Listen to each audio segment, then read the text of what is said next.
Okay, so thank you very much, and you are welcome to our first session of microfinance, management of microfinance, which is BF 420 for those that are at the Catholic University. Um, so I think we already looked at the course outline. Really, we are trying to look at this very important concept of microfinance, which now has become widespread, especially in the in the financial space, right? It is very critical, and as you'll be able to see in this course, this space is catering for the low income individuals, those who were unbanked, okay, before are being catered for by this space or this service. Okay, so in terms of what we're going to do, of course, we'll look at the nature and development of microfinance institutions. We'll capture that, but eventually we'll be able to progress to other things such as the modern products of microfinance, because a lot of people have been thinking that maybe microfinance is just microcredit, but remember that we have evolved from just microcredit to other kinds of products, and so we should be able to discuss those products. Apart from that, there is an emphasis, especially when we look at the principles of microfinance, there's an emphasis that microfinance institutions should be sustainable and they should not be charity organizations. So much as we are doing this for the poor, but it should not be charity. So if we are going to ensure sustainability, we should be able to run microfinance institutions like a business. And like a business, then it would mean we need to do a good job with our risk management, okay? Because, of course, the biggest risk that we face as microfinance is the issue of credit risk, right? So these people that we are dealing with, have low resources, and so we are not sure if they are going to pay back. So that is credit risk. So we need to do a good job with risk management, and that's why risk management is going to be part of the topics, just to ensure sustainability. Other than that, if we are going to ensure sustainability, we should be able to be compliant to regulations, right? And so one of the other topics is the regulatory framework. Okay. Other than that, we'll look at the different sources of finance for MFIs. It will interest you to know that banks are heavy funders of MFIs. Okay. And so we'll get into that really. Some interesting concepts, greenfielding, and so on and so forth.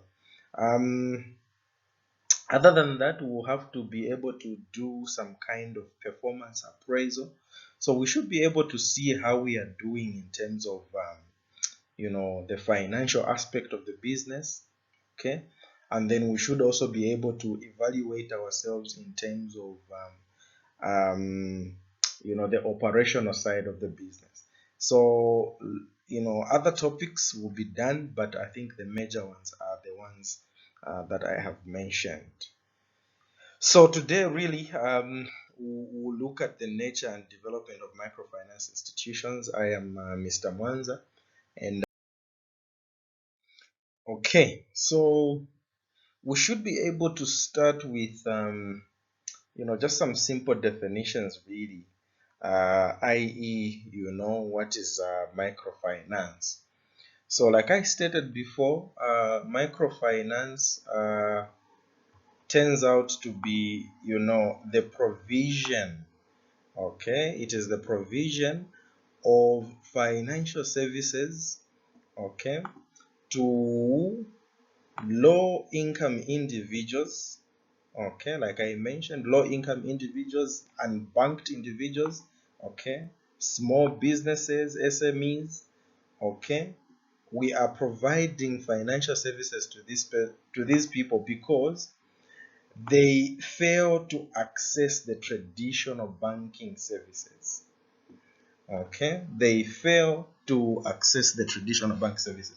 I think this is very critical for us to understand from the onset, and it will help us a great deal.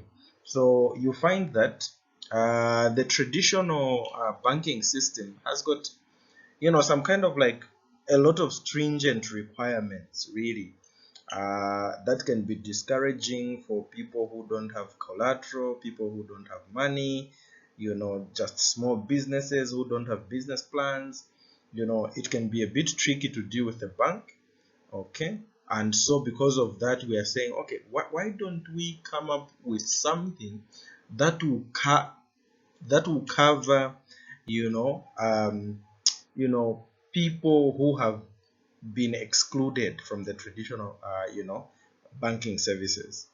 Okay. Because we appreciate that these people, you know can also, you know contribute to national development. They are as important as anybody else, in this economic space. So we want to finance them, okay, so that they can thrive in their business. We want to finance them so that they, don't have to suffer, at least their lives can improve. So we want to, offer these services so that, they can basically be included and have some kind of stability, in their livelihoods. So anyway, services that include microcredit, like I mentioned. So the main one is microcredit, i.e., extending, some small loans, soft loans, to, the different classes of these individuals. And then we are also providing, savings, um, services. Okay, so a current account, we can do that as an MFI. A savings account, we can do that, so that, people are helped. Okay, so that people are helped. Other than that, there is also the issue of micro insurance. Okay, again, trying to help, people, because, even that marketeer, right, even that marketeer in Chisokone market deserves, to have some kind of insurance policy, because once they lose, their goods, for example, in a fire that would happen in the market, then, it's like they just go back to zero. And, it is actually even harder for them, some of these risks, so they need to have some kind of insurance, so that, remember, insurance is about compensation or indemnification, where someone is actually restored back to their former financial position. So at least it is going to help people not to suffer, right? So that was the argument initially, or, even now, anyway. Other than that, we know that,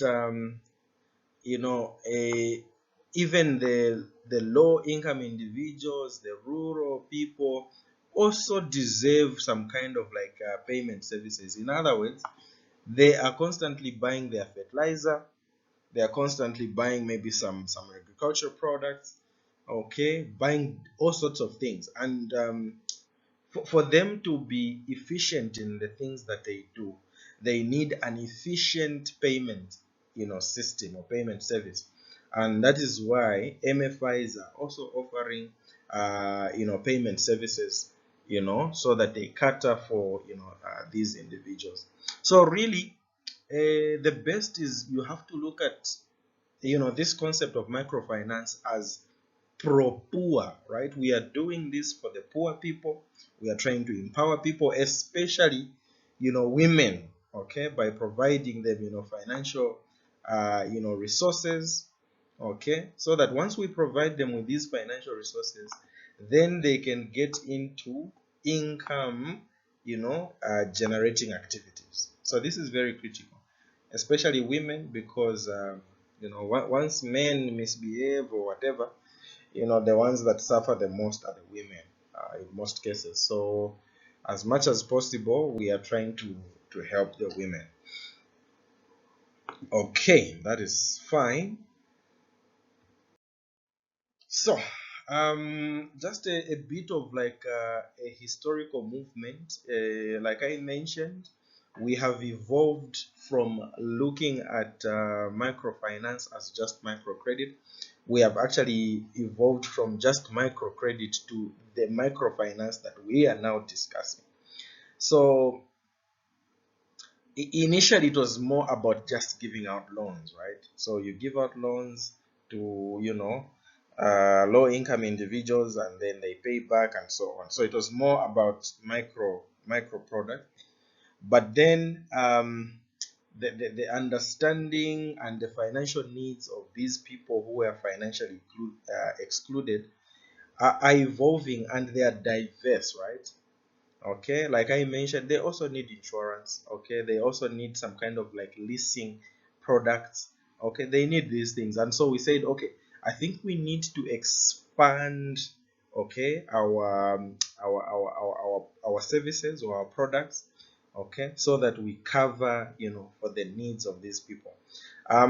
Some of the prominent people who have actually helped in this movement is Professor Muhammad Yunus, okay, who had come up with the Grameen Bank, and I'm sure we'll be able to discuss it very shortly. But really, the Grameen Bank is seen to be the genesis of microfinance, to the extent that Professor Muhammad Yunus, was given, uh, he was given an award, okay, for this. Okay, so really, what happened is there was a pioneering of non, you know, collateralized loans from the impoverished. So, of course, we know that the people we are dealing with don't have, collateral. They don't have equipment. They don't have what. So, because of that, we said, okay, let's try to give, individuals, you know, loans which are not based on collateral. But as you are going to see, especially when you start explaining the Grameen Bank, you will find that the collateral um, was replaced with what we call social collateral. In other words, uh, we were forming groups. Okay, so we'd form groups maybe of 5 marketeers, and then once this one borrows, the other 4 are guaranteeing that loan. So that is like social, collateral. Okay, meaning that if that person who got the loan fails to pay, then as a group, right, we should be able to help out. Okay, so we'll talk about that in a little while. But really, this was a great movement, and was seen as, the right movement in the right direction, especially as we are trying to reduce, poverty levels. Okay, so very critical concept here, microfinance, and I hope we should be able to appreciate as we go on. Okay, fine. So I think already we are getting a sense of, in terms of the appreciation of microfinance, but we have an isolated segment where we look at the importance of microfinance. Okay, very critical. So we want to look at the importance of microfinance, and it turns out that microfinance is providing access to credit, okay, for income generating activities, okay, helping people start or expand businesses and and invest in their future. I think this is very critical. Okay, so the resources that we are providing are helping people to start and expand businesses so that they can have a better future. They can pay for the tuition fees for their children. They at least don't are not lacking, and generally just, the poverty levels just, reduce a little bit. So very critical, that this is done. Other than that, a microfinance is important because it is promoting financial inclusion and reducing poverty by bringing marginalized communities into the formal financial system. Again, very critical. Okay, so the FinScope study, the FSD studies, they have been able to show, the levels of financial inclusion in Zambia. I think we are we are making some progress. We should be above 60% now, especially because of mobile money, right? So mobile money is helping people transact, it is helping people save, it is helping people borrow money, okay? It is helping people get some kind of insurance, okay? So mobile money has helped, at least bring a lot of people on board in terms of financial inclusion. Other than that, microfinance is stimulating entrepreneurship. No arguments here. Okay, so as we provide these loans, as we provide these services, we are creating entrepreneurs, and in turn, these entrepreneurs are creating jobs. And once jobs are created, we are stimulating economic growth. And once we stimulate economic growth, then we are improving the standards of living. I think this is very critical. This is very critical. Okay, so remember that at this point, the argument, and we are in agreement, I think everyone in the financial space and everybody else maybe that follows these economic issues is in agreement to say that what we need in Zambia, for instance, right now is production. Okay, we need to produce more, because it turns out that if we produce, then we'll be self-sustaining, and once we are self-sustaining and we have enough, inflation issues at least will be minimized. Okay, what else is a macroeconomic challenge we are having? The issue of exchange rates. Now, if we can produce enough and be able to export, it means that people will demand our currency, right? And so if people demand our currency, then the value of the kwacha goes up. And once the value of the kwacha appreciates, then the issue of exchange, volatility is at least, kept at a minimum.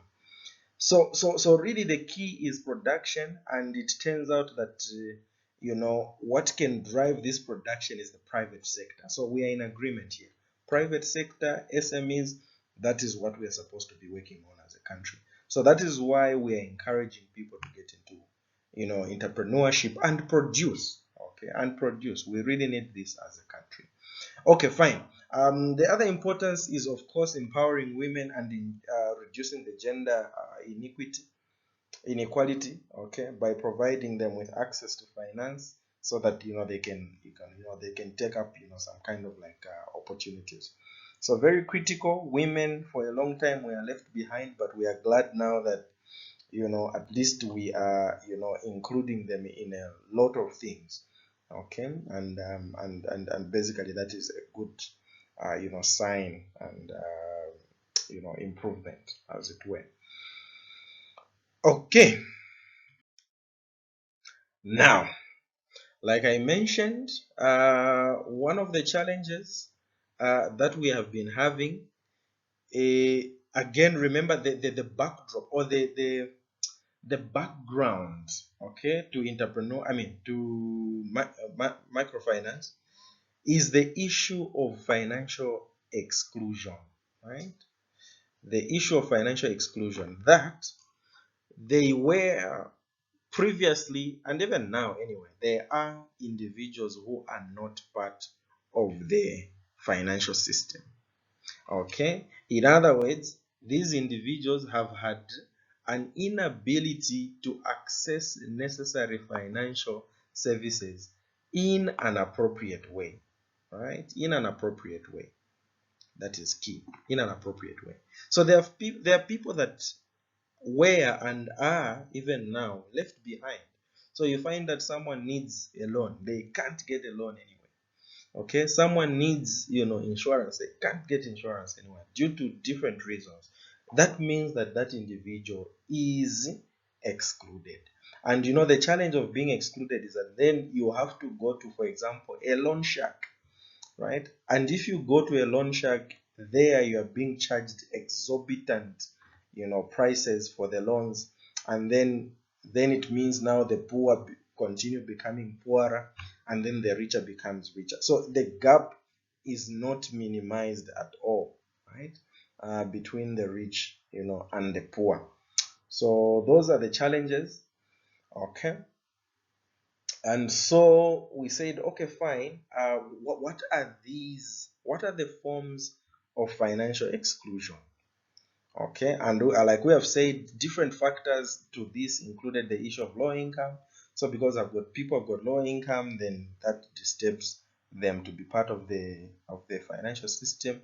Lack of collateral, like I mentioned, geographical isolation, right? So in Kaludushi, for example, we don't have any bank, right? There is no physical branch of a bank in Kaludushi. So meaning that certain people probably don't have bank accounts or access to the bank because, geographically we don't have. You have to go to Quito. Discrimination as well, right? It also plays a role.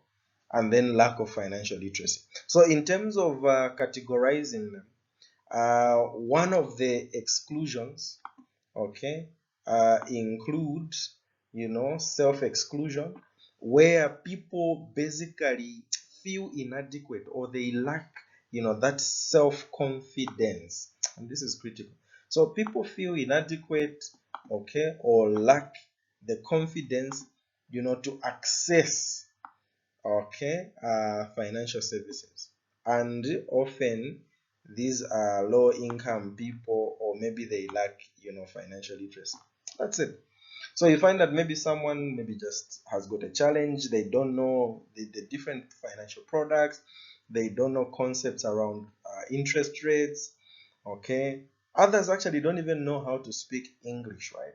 So now you want to go to a bank, the banker there is a bit intimidating. The environment, the ambience in the bank just feels like, this is for rich people, right? And not me. So someone just feels inadequate and they say, if I'm a bank, I'm sure it's for, for those people, Awakankara, and so on. So someone excludes themselves, okay, because of the feeling of inadequacy or basically just lack of confidence. Now, the other one that we can talk about is access exclusion, right? Access exclusion is one of them. Okay, we are saying that potential clients, okay, failing to meet the credit worthiness requirements of financial institutions, such as having no credit history or collateral. So this is also critical. So others are failing, okay, to be part of the financial system because the requirements needed, okay, by the traditional financial service providers cannot be met, okay, because the financial, like a bank for example, they want to see that you have got some kind of credit history. They want to see that you have got collateral. And so because you don't have these things, then access to the bank is difficult because of these requirements.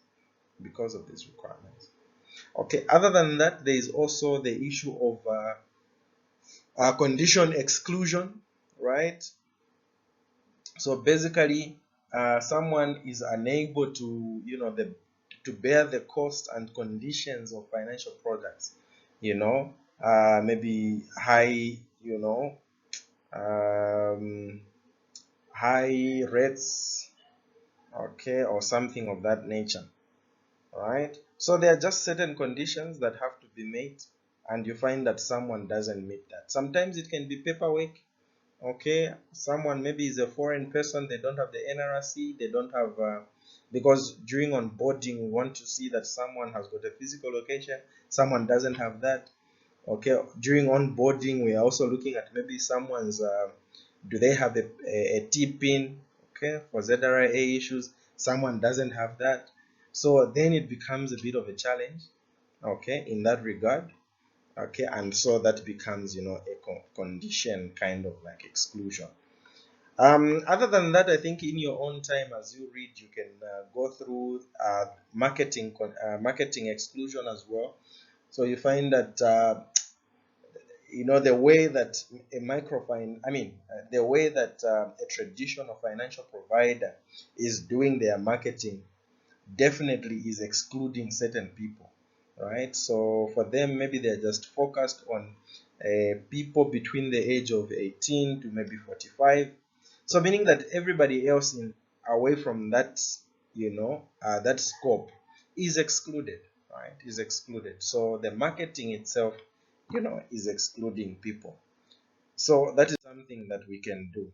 Okay. Otherwise, so it's access exclusion, self exclusion, condition, marketing exclusion, and others. Okay, that you can look at in your own time. So quickly, another thing that we need to look at as we continue discussing the history of microfinance, which we had touched on in a bit, is we need to look at the Grameen Bank story. I think this is very critical to appreciate.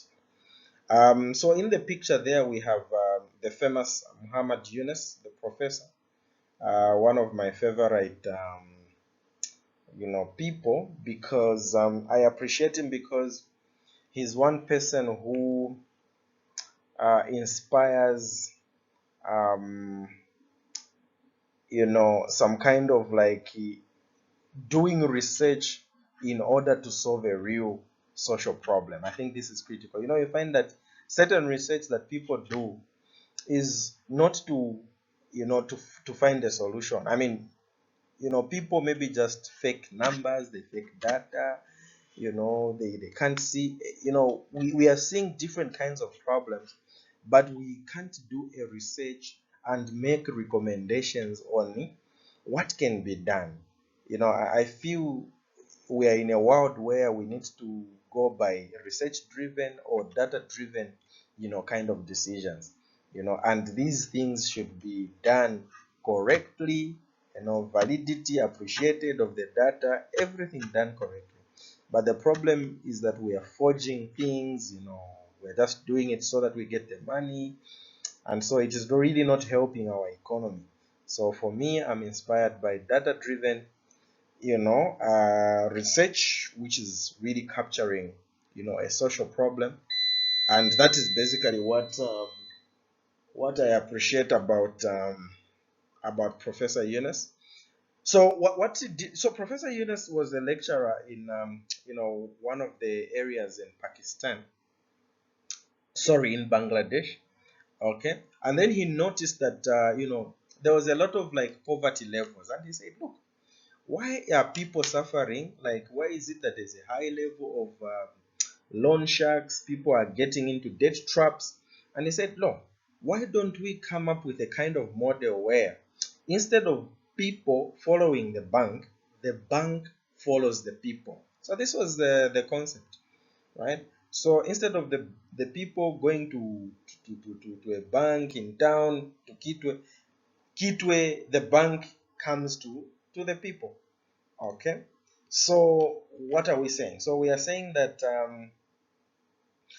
he came up with an initiative, of course, to empower the poor and the and women. But how did he do this? So what you will find, and I'm sure you'll be able to see this in your notes.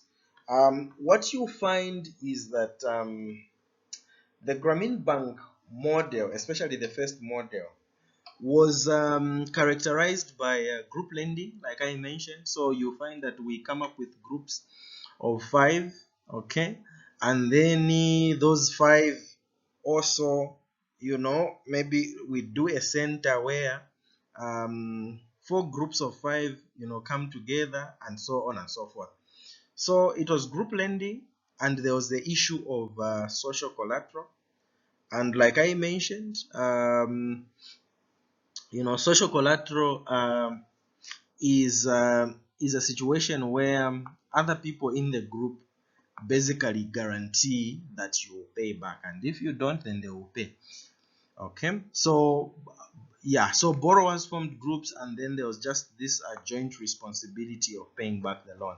Apart from social collateral, there was also what we call social underwriting. What I mean is that the bank didn't need to, do the selection of these people, because one of the challenges that we have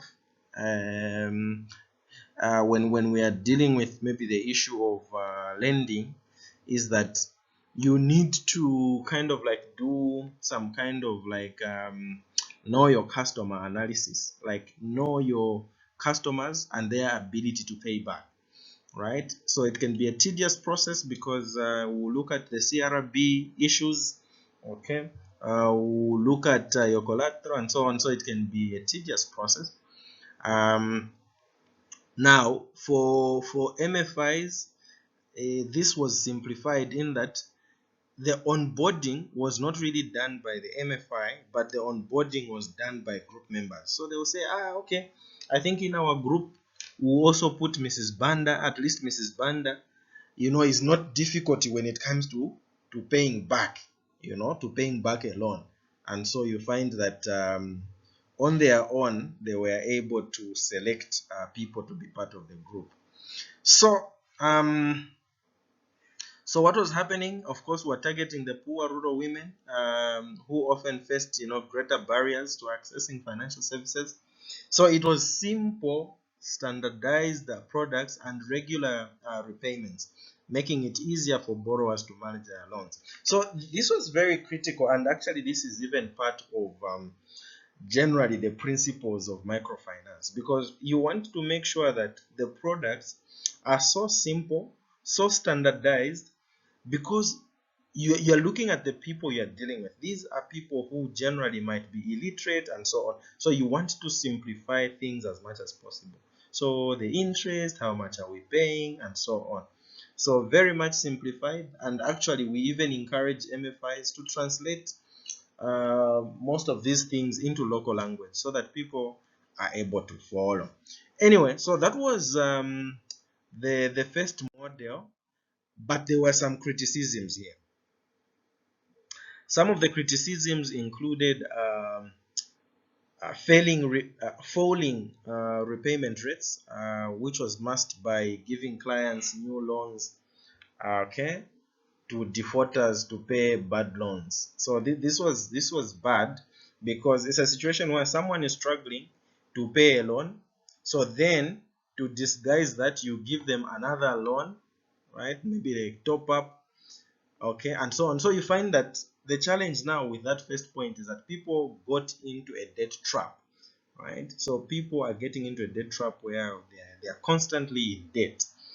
Okay, so that was one of the criticisms. Okay. Other than that, loans which were given to women found themselves again back to their husbands. So initially the idea was, okay, let's give these loans to women because women are better custodians, or they are better managers of financial resources. Of course, that is an argument.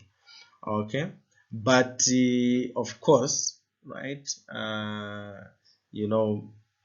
being submissive women always, would now give the monies to their husbands so that they can run the house and so on. So the point previously, there was a situation where we are focusing on the women and not the men, okay, but eventually still, anyway, the monies ended up with the husbands and so on. Other criticisms were that the Grameen Bank clients, okay, used the loans for many other uses other than investments. Okay, so e.g. business, food, consumption, etc. So again, the normal problem that you would find in even just the traditional system, and this we actually call, it's under information asymmetry. Okay, a situation where you don't know what the other person is thinking. So there is moral hazard and adverse selection. So this point is talking about adverse selection, where someone gets a loan but decides to use it for something other than why they borrowed that amount. Okay, and that actually happens a lot. So that was another criticism, meaning maybe monitoring was not well done. Clients were pressured to take on bigger loans which they could not service, right? So again, there was a lot of pressure because the system was that We give you a loan. If we give you a loan, say maybe for example 4,500, that amount will be increased later, if you pay back that, right? So the increase in the loan amount was dependent on your paying back. So now, because other group members are looking forward to having a bigger loan, so now there's pressure. Even if you don't need a loan, you find that people are saying, no, borrow, right? Borrow, and so on. And so people started getting bigger loans, which they could not service. And that was another criticism. Okay. Other problems, basically, we are saying, anyway, these problems actually almost led to the collapse of Grameen Bank to becoming insolvent. Actually, the Grameen Bank, the biggest, especially in relation to that point, is that it started beginning to seem as if it is a charity kind of arrangement, right? Where you're paying people and then people feel like that is charity and so on. So that is why we had to go to a new model, which is the model 2, where we kind of emphasized managing this as a business and not as a charity organization. So because of those challenges, we went to this approach where um, the focus was on savings from members. So here we are not just encouraging people to borrow, but now we are most encouraging people to save. Okay, so different products were introduced. Okay, and so on and so forth. Okay, sometimes it's better to save, because with the saving it means you are able to take advantage of investment opportunities. You're able to look at your issues of emergencies, and also you're able to basically save, so that you can maybe buy that TV you want to buy, or that vehicle you want to buy. So the focus was indeed on saving. Anyway, other than that, other characteristics of the second model was the provision of flexible basic loans, okay, to individuals rather than the standardized ones. Okay, so here it was just basic flexible, really, not so much, after 2 months pay, after 3 months pay, like so standardized. This one now became more flexible, so that people find some kind of like breathing space. And then also another thing that happened, and this is part of the evolution, is that we abandoned the issue of joint liability, the idea of social collateral that I mentioned. So now it's not about people guaranteeing your loan, but now it is about your own credit worthiness as an individual. Okay, so depending on your credit worthiness, then we extend a corresponding amount of loan to you.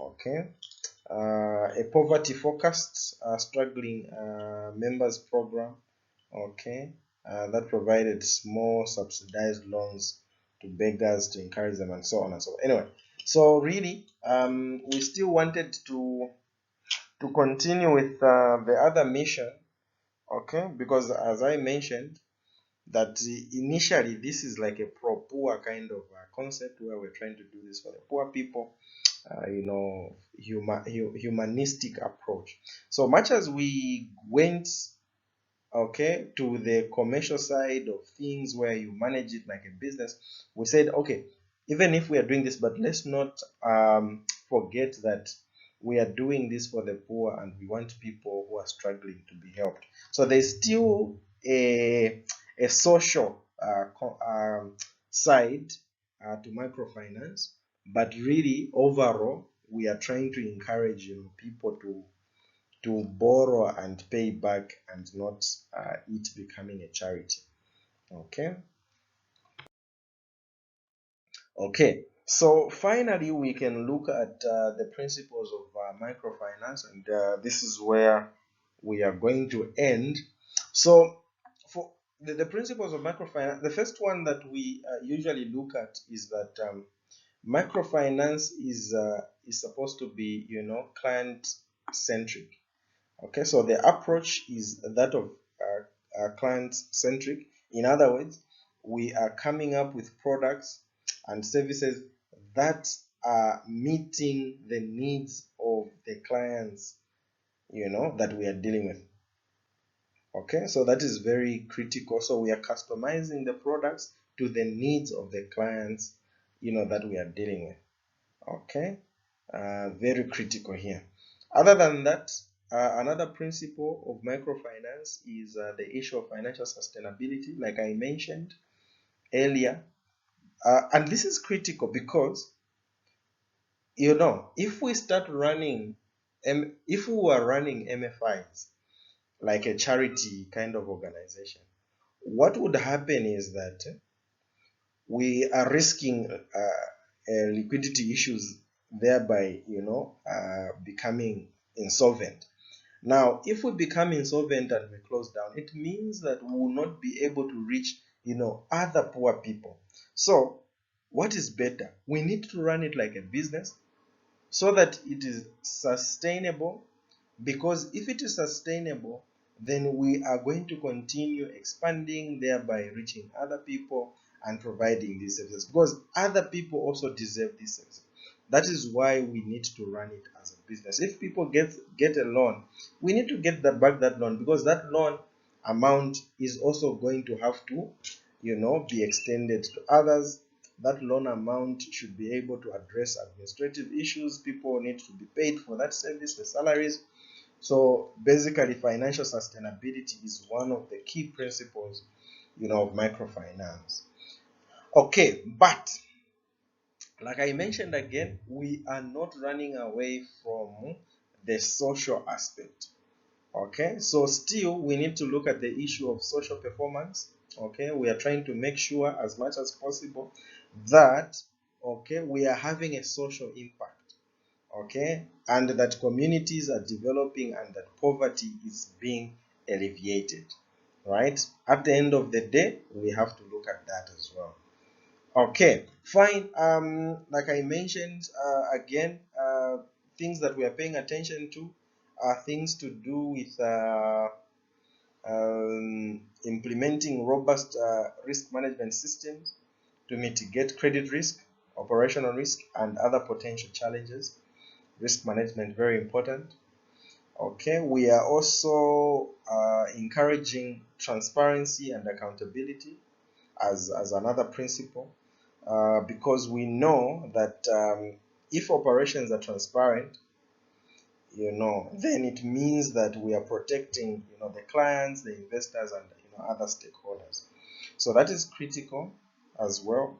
And then, of course, we need, as MFIs, we need to operate in an ethical manner, okay, so that we do not exploit, clients. Because the people that we are dealing with are easy to be exploited. They don't know how to read, they don't know how to calculate, so it can be very easy for us to exploit them. But as a principle, we are saying we should be as ethical as possible, in our conduct, so that is very key. So pretty much that is what I had prepared for us today. I'm sure when we meet next time, we should be able to make some good progress. But otherwise, just have some time to look at the module, have some time to look at these very notes that I'm running through. Okay, have time to go through past paper questions. Okay, and you should be able to manage. Yeah, I know questions can be a bit tricky, can be a bit bulky, but I still believe that it is very much doable. So thank you very much for your time. We'll meet again in Unit 2.